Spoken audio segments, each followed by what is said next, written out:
Hello and welcome to the City Club of Cleveland. I'm Rick Jackson. I'm a radio and television host at IdeaStream, the City Club's primary media partner. I'm pleased to be back today to moderate today's forum, which is a panel conversation about the future of community philanthropy. Over the past few years, the Cleveland community has come together to celebrate the first century of community philanthropy. The Cleveland Foundation, the nation's first such foundation, founded by Cleveland banker and philanthropist Frederick Goff in 1914. The original idea was to create what the foundation describes as a permanent endowment for the betterment of the city.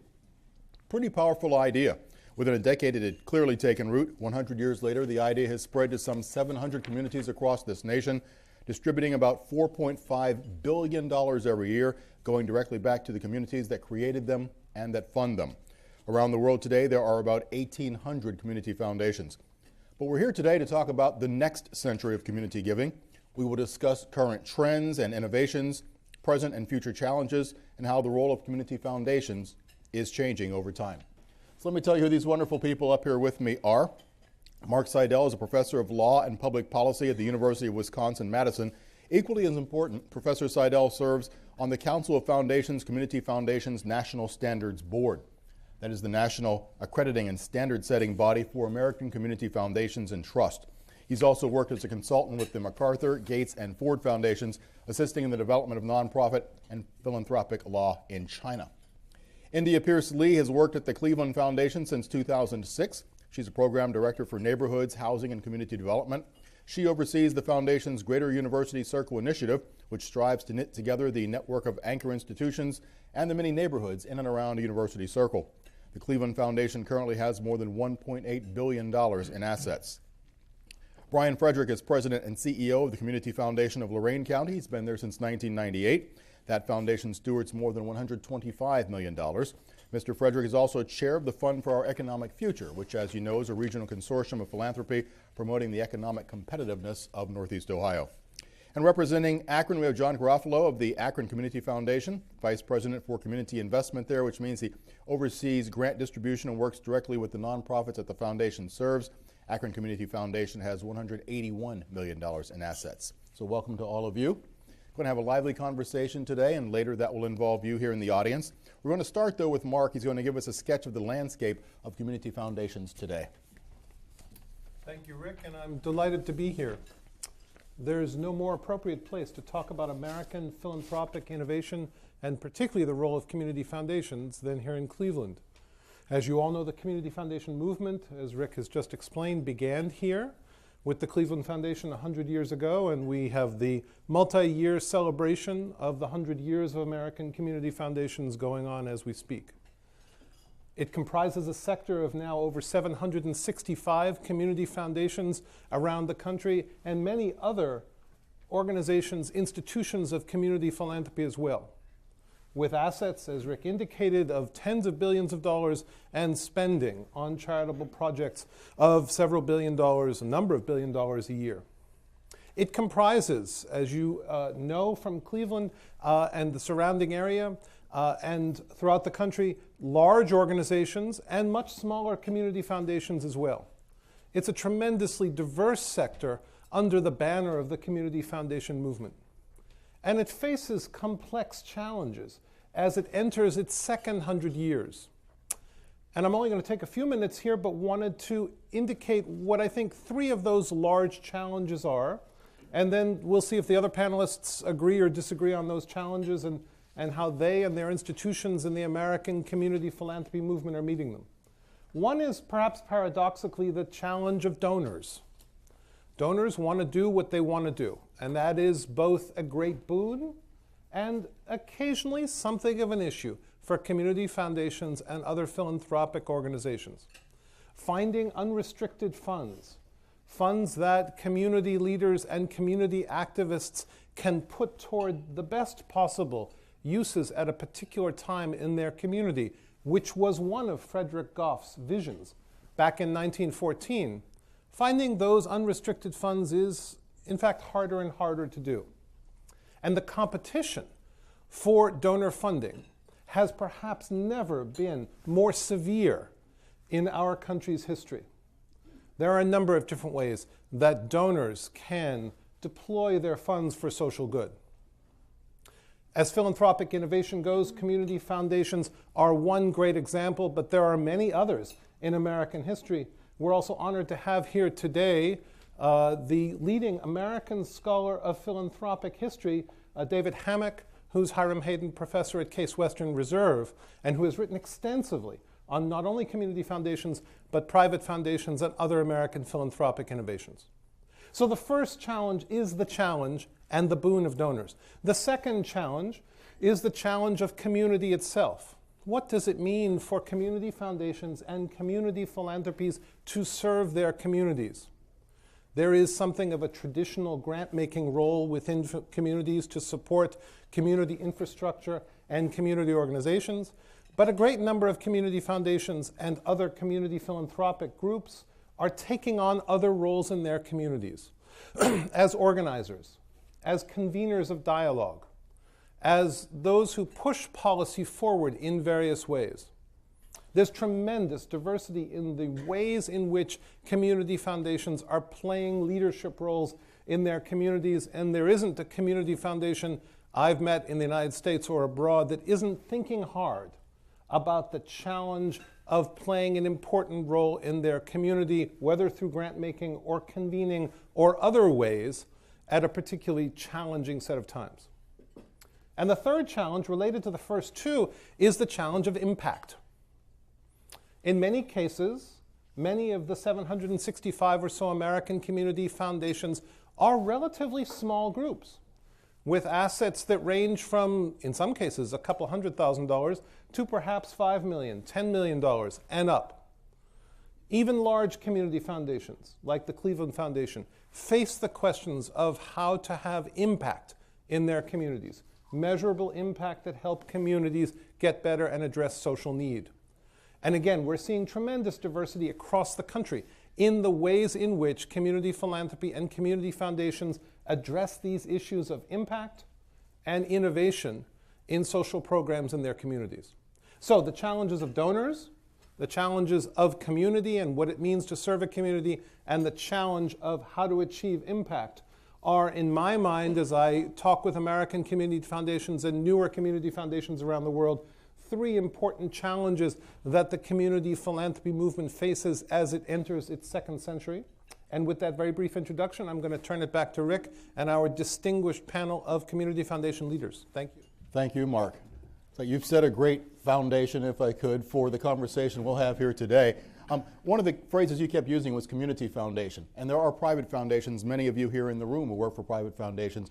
If we could, I'll start with John, I guess, but anybody can weigh in. Just kind of give us a walkthrough on the differences between the two. Sure. We at the Akron Community Foundation pride ourselves in being the community foundation for Summit County. We also have great relationships and great partnerships with many of the private foundations in town, some of them that are here today, and we are very proud to have that partnership. The difference between what we do and what some of the private foundations do is that we are donor-driven, and we have become very donor-driven in the past 3-4 years, where we've seen tremendous growth at our organization. We listen to our donors, we find out what their interests are, and we feel that meeting their needs is what our main priority is. So the donors is kind of what sets us apart. Rick, if I can add to that. So as John was saying, we're comprised of a number of different funds that are either created by or contributed to by donors. Mm-hmm. And one of the differences is, in our case, it's $10,000 to create a permanent endowment fund. Our $125 million is made up of about 570 separate funds with charitable purposes. But the beauty is, largest gift was about $10 million. Our smallest gift was $1. And when you add all of that together, it really is a community-driven organization that makes a difference. Somebody once described working in a community foundation or being part of a community foundation as sitting in the front row of the mezzanine. You get to see not only what's going on in the stage, but you get to see what's going on in the audience. And we have this unique perspective of working with donors, working with our community, working with our grantees. The thing I would add to that is we also have a lifetime season ticket to that, because community foundations are true anchor institutions. We aren't going to change what we do. We aren't going to move to another city. We aren't going to be bought up by another organization. We're in the community, for the community, and with the community for the long term. Thank you. One of the questions that, let's just go to some of the hard stuff. The money is not out there like it used to be. I wonder, with money tight, and I'll go to India first since you haven't had a chance to speak yet, are donors demanding more accountability right now when they do give you those dollars? Well, I think what we've seen in the Cleveland Foundation is a little different than some of the other community foundations in that about 50% of our assets are unrestricted. And I think this was from our founder, Frederick Harris Goff, to really not be able to predict the future, but to leave some room around unrestricted broadly and narrowly restricted funds. But our advancement team works with donors, again, like you said, to look at needs, and also the challenges with place-based work, and that's how we see ourselves as community foundations, as place-based. How do we meet the next generation of donors that are looking more globally with technology, with decentralized fundraising? And so that's the challenge, is how do we meet those donor needs and actually look at programming that brings them back into the place-based mode. Mark, she mentioned the idea that the Cleveland Foundation, about 50% of their money is restricted. Is that a high number, low number? What do most foundations deal with? The Cleveland Foundation, I think, as a result of history, probably has a higher proportion of unrestricted funds available to it than many other community foundations do in the United States. Traditionally, donors have wanted, as I said at the beginning, to do what they want to do, and that's the great power of American philanthropic donation. Donors have interests, and when they work with community foundations, they often want to express those interests through gifts that serve particular fields of work, like education or healthcare or preschool education, or serve particular institutions, or serve other areas in the community.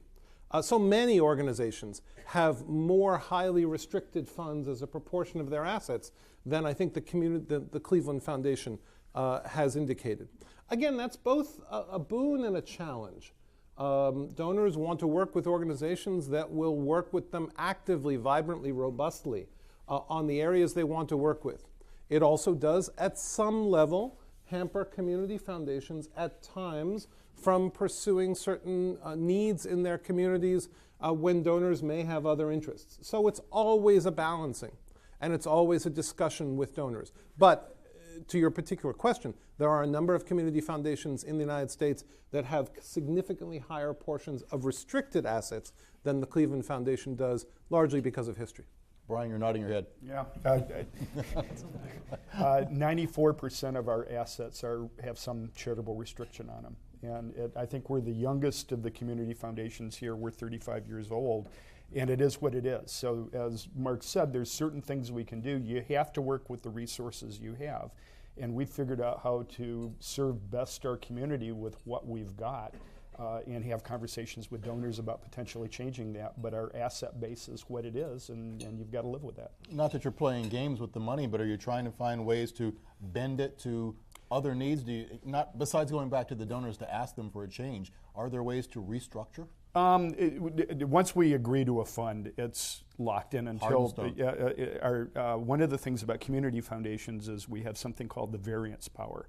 So we do have the ability to go, if a purpose that a fund was created for is impractical or inconsistent with community needs or impossible, our board of directors can invoke the variance power and change that. We don't do that often. It's something that you rarely want to do.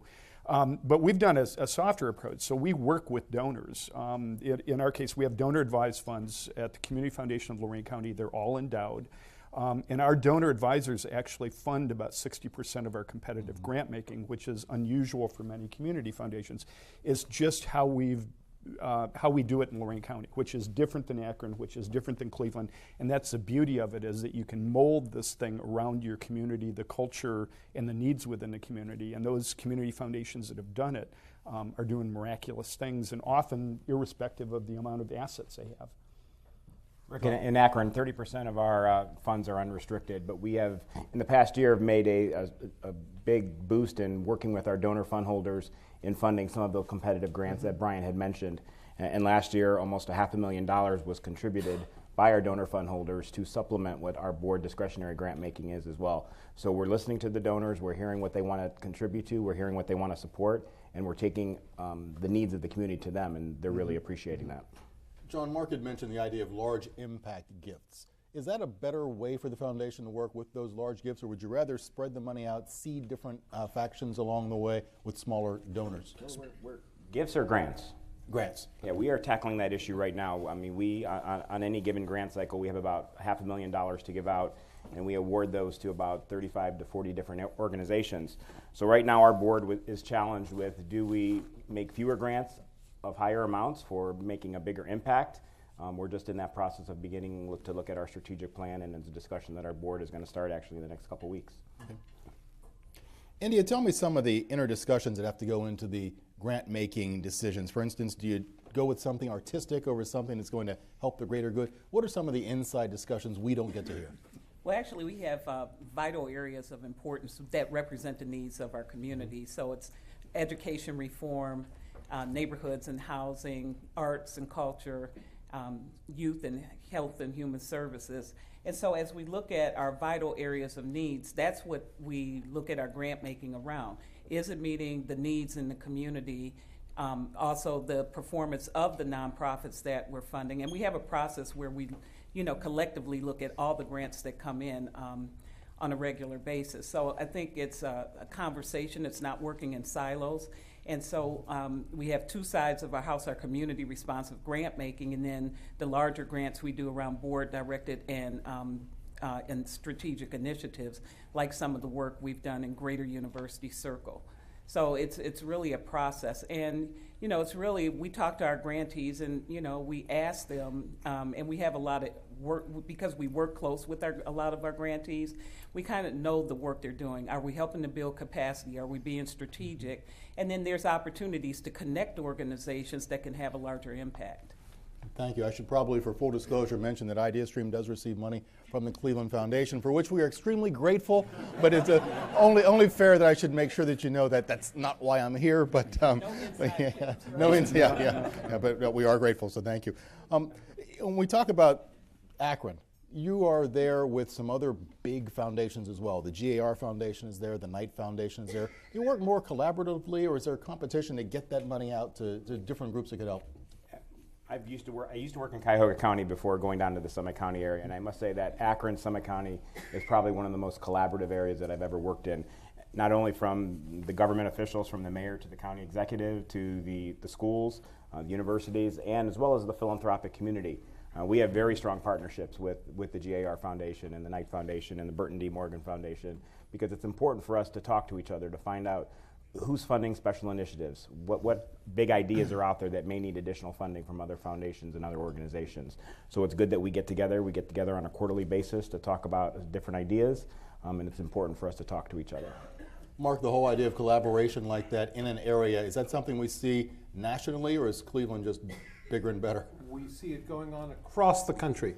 Many private foundations in the United States are very thinly staffed, and they may have substantial assets. And they may have substantial assets that they need to deploy, perhaps within one community, perhaps within several or many communities. They need to collaborate with others out there. And so we see across the country private foundations and community foundations collaborating in a way that's useful for both sides. I think especially in many cases for the private foundations, which often don't have a lot of staff and which need to tap into the knowledge, the community base, the sense of what's happening in the community and the needs in that community, that the Community Foundation gathers as the trusted partners of groups within their communities. So I think we're seeing that collaboration advance and accelerate across the country, not only in this region, but in many other areas as well. And I would say for Cleveland, I think we're blessed to have so many philanthropic partners. My colleague Bob DeQuay here from Gunn, we work very closely with the neighborhoods. We work with Mandel, Ken H. Smith, and other foundations around our work, as well as St. Luke's and Sisters of Charity. But it's based on our work in the community, getting in the room together. And we have people come from all over the country. And people say, it's really amazing here in Cleveland, the partnerships, the collaboration, and how everyone works together. And I think that is a benefit. Northeast Ohio is just a generous community. Yeah. And we have to. I mean, we don't have the resources, any one of us, or the answers to make the kind of impact that we really need. So I think we've really recognized that we've got to figure out how we all fit in this ecosystem and how we can put together the capacity we have to make the kind of impact that we all want. And I think it is playing out in Northeast Ohio in a big way. We made the reference earlier about there being 1,800 such foundations around the world. When you look at the list of what's in Ohio, it's triple digits just here alone, alphabetically from Akron to Youngstown. Really, there is a feeling here that I guess you guys are proud to be a part of, but at the same time, we are leaders there. I know in Summit County there are community foundations that are popping up that we don't even know about. There's one in Stowe, there's one in Hudson. They're becoming more and more active. And we're willing to partner with them as well. For any of you, do people regard foundations the same as they did in the past, since there are so many more and since we hear more about them? I think last year with our centennial year actually raised the visibility about community foundations, and especially how foundations work in the community. I think people saw foundations as just giving grants, but not understanding our role as conveners, as strategic thinkers, as partners. And I think the Centennial really helped lift that for people to understand how not only community foundations, but how giving is important to the community and giving back to the community. And you made a big splash with the gifts each month to the community out there. Does that really, obviously it enhances your reputation, but does it enhance the idea of being able to gain more donors to the foundation? And I think we had over 185,000 people over the 12-month period that took advantage of the gifts to the community. And I think from our donor side, it raised the visibility to give more opportunity for people to learn about how giving back to the community and how it can be used in different venues with different organizations. And I think that has been a boom for the foundation and the foundation industry as a whole. Is publicity crucial to any of you? Yes. Yeah. Yes. If people don't know about us, they don't know what we can do. And so getting the message out, talking to people, there's a marketing aspect to this work that's extremely important. And at the foundation, our advancement team works with program staff and others in organizations. We do donor conversation. We have the Fred Talks. The next one's with our Encore initiative. Really raising the visibility, tours in the community to learn what our organizations are doing. And I think that's beneficial so people get to actually touch and feel the nonprofits doing the work and see the work they're doing. It's really vital. Rick, in Akron, we made a major investment the last 3 years in technology because we realized that we were behind the 8 ball compared to some of our other foundation partners in the community, where we made a major investment in our website, which is much more donor-friendly, donor intense. We've invested in software for our donors to sign on to their fund to find out exactly how much they have in their fund and how much they have to spend at any given moment, just like they do with Vanguard, just like they do with Fidelity. They now have that capacity to do it with us as well. We haven't touched on the idea of government. You don't kowtow to them, but at the same time, there are restrictions. Sometimes restrictions are maybe tighter than you want them to be. Mark, you started off for us. What do they have to deal with that maybe wasn't there in times recently past? Well, as with the entire philanthropic sector, this is governed by laws and regulations both at the federal level, primarily tax rules, and at the state level as well in terms of governance and organization of institutions. Community foundations, like other philanthropic entities, are governed by those federal and state rules, somewhat different in the case of community foundations. It can get highly technical, but it's the kind of thing that community foundations, large and small, need to stay abreast of, and they do. There are national organizations that help with that. There are law school clinics, at least 2 of them here in Cleveland, the Cleveland area, and a number of other lawyers across the country who help with legal requirements, including annual filings. It's become part of not only legal compliance in the United States, but also the accountability process to donors and others, that community foundations fill out their tax forms, are abiding by the law, and that those tax forms, those documents are becoming now public documents available to everyone. And that helps to build trust in philanthropy more generally, not only with community foundations, but also with private foundations as well. And if I can add to that, Rick, you mentioned that Mark is on the National Standards Board, right. And community foundations are unique in philanthropy in that we do have national standards for performance. And I was one of the founding members, actually. I went off the board when Mark came on, but we have a rigorous process of confirming compliance for community foundations to assure the donors, the public, that we're functioning with the best standards out there for community foundations. There's been a number of them that have not passed national standards. So, you know, it's a rigorous process, but we need to have that to basically make sure that we've got some continuity of performance across the country. If you don't pass a national standard, does the group have to recharter or reform or disband? It's voluntary, and actually you can't trademark the term community foundation, so anybody can use that term. But back in 2000, we saw the advent of a lot of scrutiny on donor-advised funds, on supporting organizations, that the tide was turning, that there was a lot of interest in looking at reform. And the field basically said, if we don't define ourselves and come up with criteria, somebody else will do that.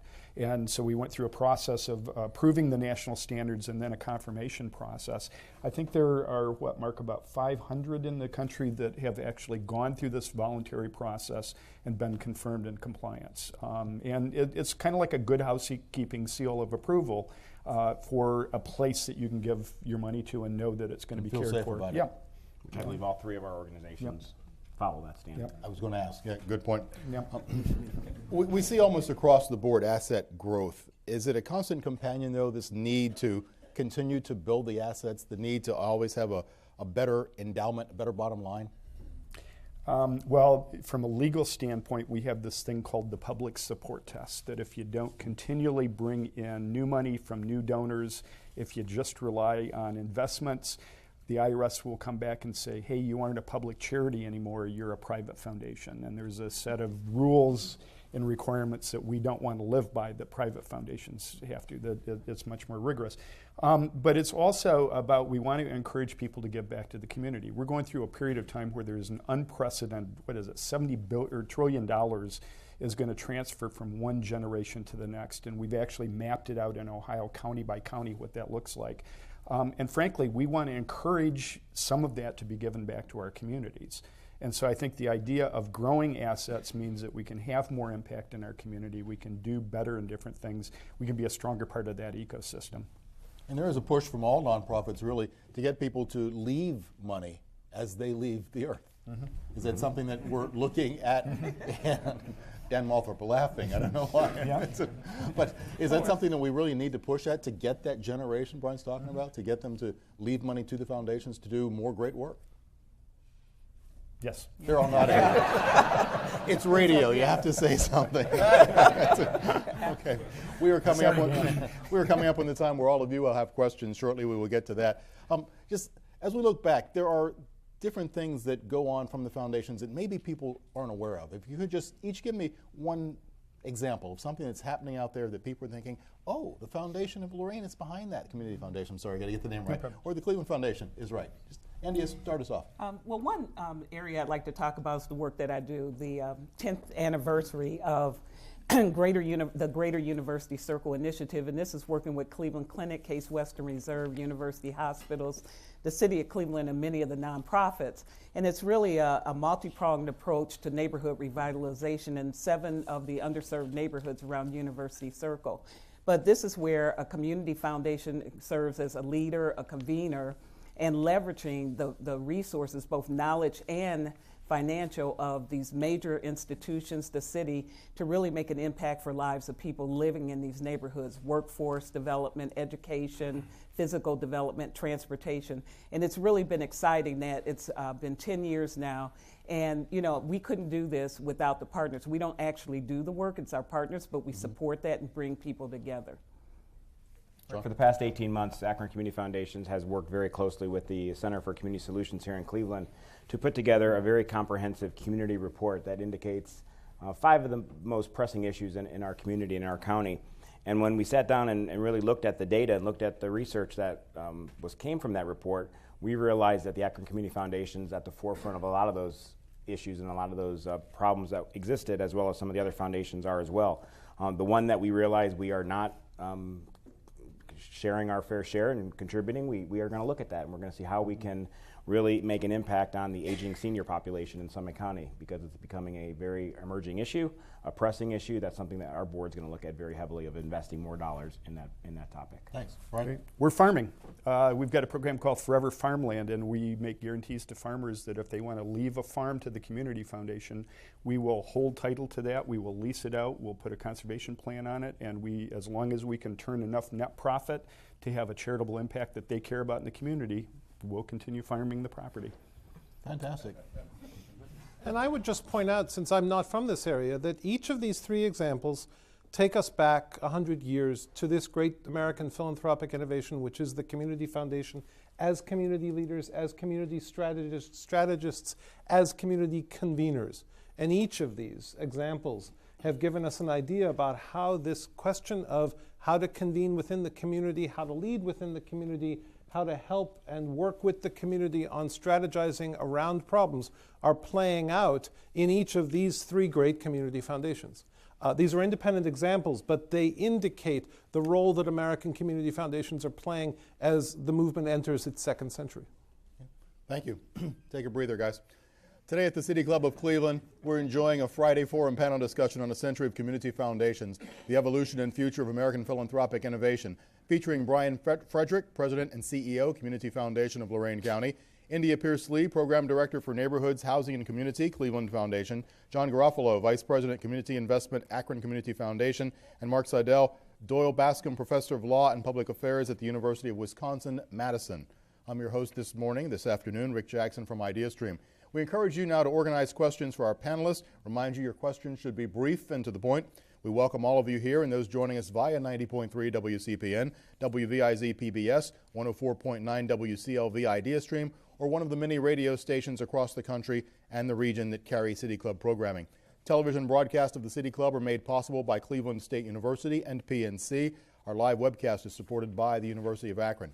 Now be sure to join us next Friday, April 17th, for Dr. Stephen M. Shore of Adelphi University. He'll join us to discuss why we need a rethinking of autism. This forum is part of the Diversity Thought Leadership Series sponsored by Key Bank. We welcome guests at tables hosted by Case Western Reserve University, the Cleveland Early College High School at John Hay, Grants Plus, Foundation Center, and Life Bank. We thank you all for your support. Today's forum is the Norman A. Sugarman Memorial Forum on Philanthropy in America, funded by the Norman Sugarman Fund for the Advancement of Philanthropy, and we thank them for that support. Our community partner for today's program is the Foundation Center. Thank you as well. We welcome students to today's program from Cleveland Early College High School at John Hay. Student participation made possible by a generous gift from the David Jeffrey Epstein Memorial Fund. We thank you for your support. For more information about our upcoming and past forums, visit us online, cityclub.org. Now we'll return for the traditional City Club question and answer period. We welcome questions from everybody, guests, members alike. Holding the microphone today, City Club volunteer Spencer Kiesel and Administrative Assistant Jackie Powley. First question. I've lost them.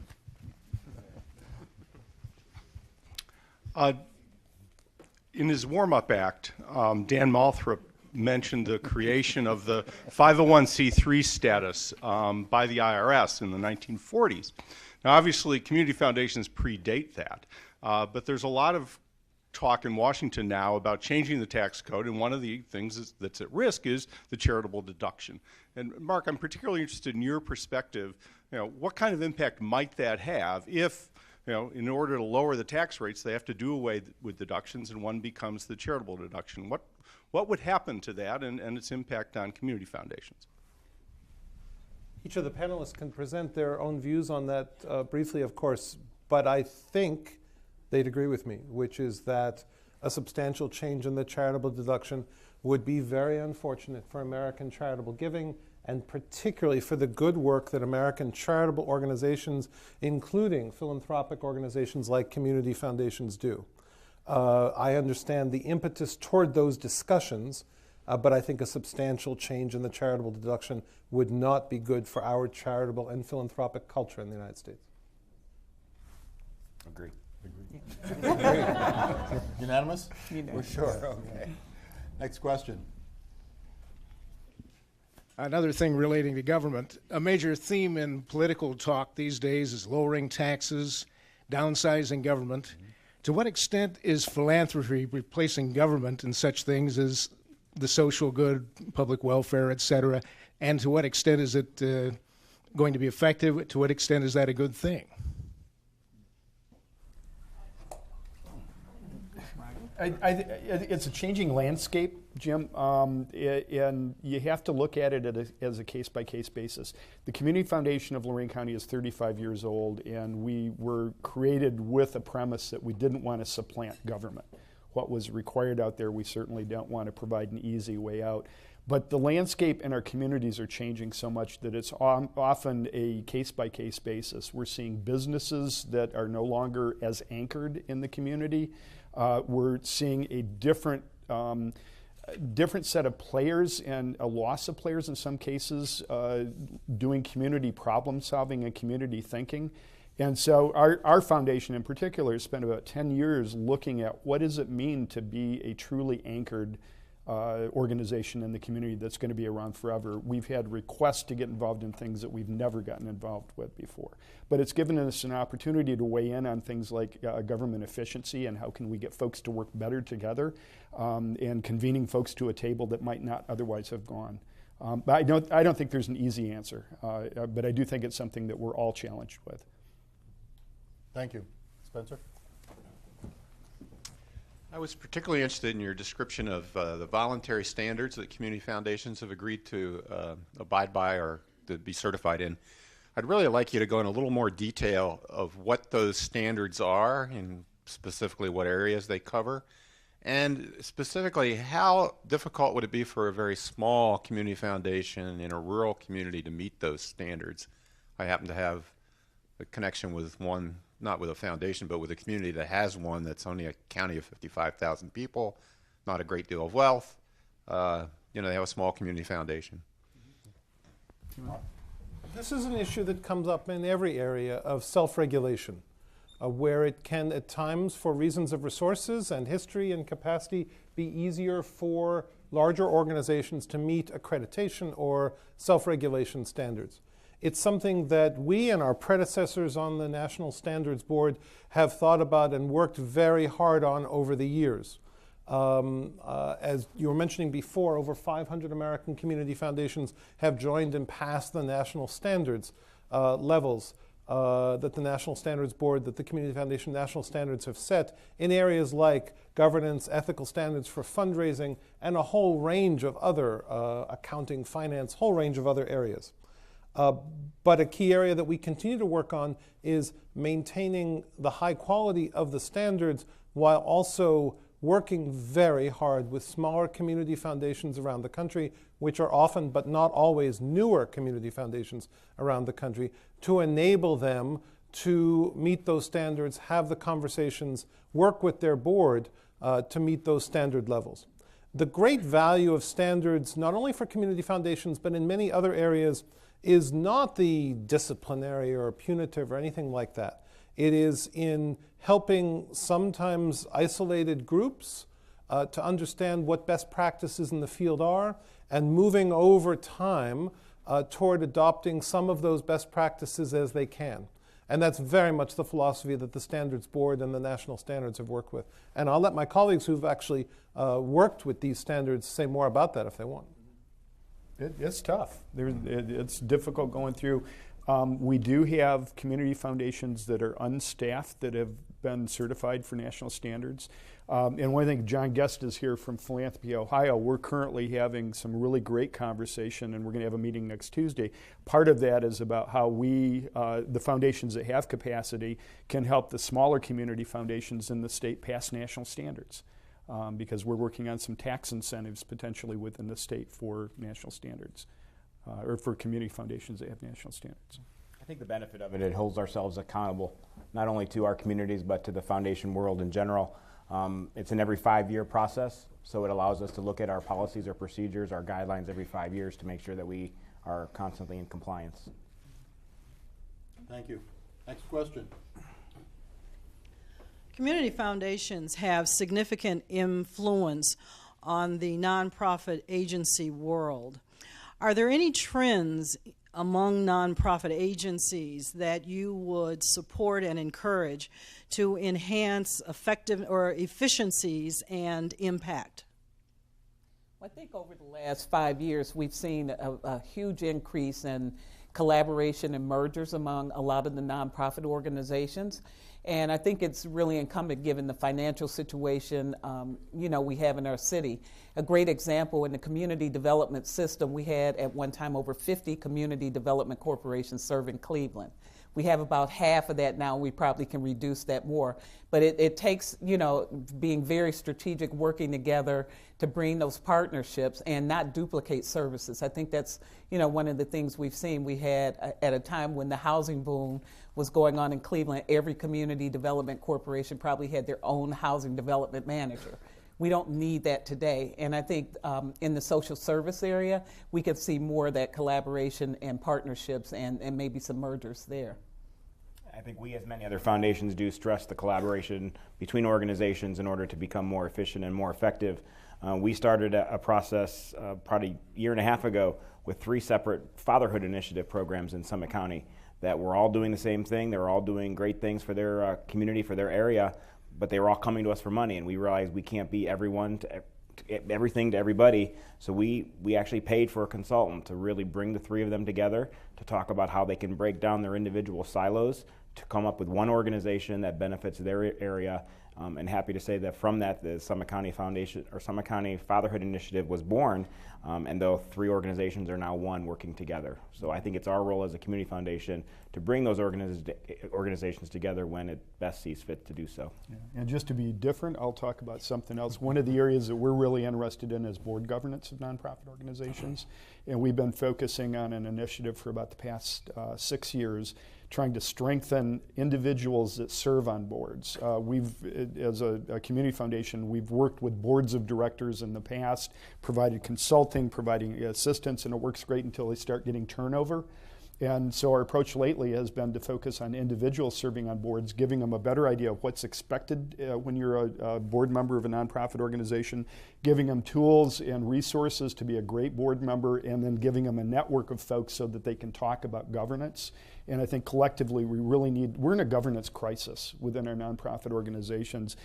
There aren't enough folks volunteering that have experience with nonprofit boards to fill all those board seats. And how many nonprofits do we know that they're out there scrambling? How can I somehow get a warm body to fill the board? And we need more than warm bodies. I mean, governance is a huge component of having great nonprofit organizations. So one of our focuses is on governance. There aren't a lot of organizations in American communities that can play the kind of roles that have just been discussed.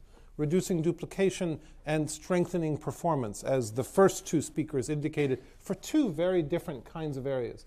And third, improving the performance, the quality of nonprofit activity, especially through board governance, within American communities. Community foundations have a special role to play, both in improving performance in particular areas and improving the quality of nonprofit organizations. And there aren't a lot of other groups in the philanthropic landscape that can play that role within their particular communities. Thank you. Next question. I congratulate you on your success, recognizing that with over 750 community foundations in the nation, there's a need for what you've described, national standards, understanding what it means to be a complying foundation, and so on. I wonder if it is timely to consider a complement to that set of national standards and that national dialogue. And it would be a conversation about the policy objectives of your foundations across the whole country, so that you would be pooling your thoughts about what are substantively out there in the grant-making world. What are the most valuable things that you can do? I think there are associations, Mark, that do try and do that kind of thing. Community foundations over many decades have had those conversations among themselves, in effect taking what they've learned from and strategized with communities across the country and seeking to aggregate that at the national level. That happens among community foundations and other community philanthropic groups themselves. It also happens through the Council on Foundations and other groups at the national level that bring philanthropic organizations together. That's an ongoing process, and I agree with you that while we are very good at the community foundation level at having those conversations within communities, it gets much harder when we take that above the level of community and try to do that for entire regions, multiples of states, or the entire country. And it's always good to try to come up with new initiatives so that what community foundations are learning and strategizing and convening at the local level really can be brought up to the national level. We see this occurring through the White House with the philanthropic meetings that are convened at the White House. We see this through other initiatives as well. And I think what it points to is the learning that community foundations and other community groups have and trying to figure out how those feed into solving problems which occur across multiple communities around the country. Mark, you talk about the whole idea of reaching beyond a region. Are there problems with crossing state lines? Do different states look at community foundations in different ways? Not so much in a legal way that would affect this kind of collaboration, these kinds of discussions. The legal forms for nonprofit organizations can be slightly different from state to state, but not in any way that would impede this kind of discussion and collaboration. That's good. Go ahead, Brian. I was just going to give an example. Brad and my colleagues from the Fund for Economic Future here, while that was really started by a conversation hosted by Steve Minter when he was at the Cleveland Foundation, and it goes well beyond philanthropy. That's an example of a group of foundations getting together saying there's a problem out there. We've got this opportunity to look at a regional economy, and nobody else seems to be able to convene those conversations. So is there a role that we can play in putting it together? We haven't had a roadmap for that. We've had to figure out the roadmap as we've gone along as a group of foundations, but I think it's a great example about what can be accomplished when you've got organizations that work together and kind of put the egos aside and say, you know, there's a problem that's bigger than any one of us. What can we do collectively? And that group's going on for a decade now. And still yeah, which strong. is very unusual behavior for foundations. We oftentimes will jump onto different things. Yeah, Okay. yeah. Okay. Next question. While the dollars that you control, the financial resources can make great impact in your local communities or counties. The real impact is when the county-wide, the statewide, the federal dollars get driven towards the cause that you're trying to solve. What is the role that philanthropy can play, in your view, not just community foundations, in advocacy work, whether it's at the state level to address specific community needs, or in the case of the Cleveland Foundation, the Gun Foundation, the business community, the example of the Cleveland Plan that had some state legislative inaction that allowed for changes locally and throughout the state? Well, I think it's, again, really important that collaborating and really identifying what the issues are in our community. And the Cleveland Plan actually did that, where we know what the issues are around education, and not only the foundations coming together, but the public sector, the private sector, to really figure out how to work together to make the legislation get changed. And now we're seeing the results of that now after 7 to 8 years of work, where we're starting to get better schools in our community. We have high-performing schools that now we can talk about and try to attract people to, and that's just one example. I think the other role, we work very closely with city government in our work. I think trying to figure out how to leverage those resources, because again, we can't do it by ourselves. Right. And we've learned a lot about how to leverage and blend capital to bring projects to bear here in the community that will benefit the long-term future of Cleveland. I guess another part to that, John, is that I think we're getting much better at learning that when we do things together, we can do more. Okay, for us to think about advocacy, it's a real daunting task, because we've got staff that are working on trying to get new funds in, we've got folks that are trying to do grants, we've got folks that are doing marketing, we've got folks that are doing the finances, and that basically leaves part of my time to do it. So how much do you do it? But I think we've got some great examples right here in Northeast Ohio about when we get together, we can collectively tackle things that are much bigger. A group of foundations just recently did a program-related investment where 6 of us came together and pooled $1.1 million in a program-related investment, which was fantastic. We couldn't have done that ourselves. But working, Deb is smiling over there, and Cleveland Foundation and Gun Foundation were involved in that. By working it together, all of a sudden we're building capacity and we're doing that. So I think we're in an era where we as community foundations like to think that we were neutral. And as one of our colleagues, Emmett Carson from Silicon Valley, says, we're anything but neutral. We can be objective. We can bring folks to the table. We can have those conversations and make sure everybody gets heard and all the points are on there. But we do have opinions about what's important for our communities. And I think we're now getting to the point where we're figuring out where we can have a voice in that appropriately and where it makes sense to have that voice and where we've got collective voices that potentially can do that. So I'm hopeful that as we move forward, we're going to see much more of that, trying to frame policy and advocacy to make our communities better. And you personally just touched on something there, the idea of working with City Hall. We haven't talked about government in terms of the smaller government. We talked about federal. I'm interested, maybe Lorain County, you have 5 or 6 towns of size. Do you have to work with each one of them individually? How do they come through you and to you? 35 governmental entities. And some of them, with a smirk. Some of them are grantees. We've had some great conversations about how we can get some economies of scale. And frankly, I had 2 mayors that sat in my office with 2 pages of legal pads of things they wanted to do, but they were fearful of putting that out because they thought they would be run out of business. Now we've gotten to the point where we're having some of those conversations. We're seeing some things, and I think it's an organization like a community foundation or a group of philanthropy or a coalition that can help provide the sanction to do some of those things that probably make sense for the community. In Akron, we have a great relationship with the mayor of Akron as well as with our county executive who oversees the entire county.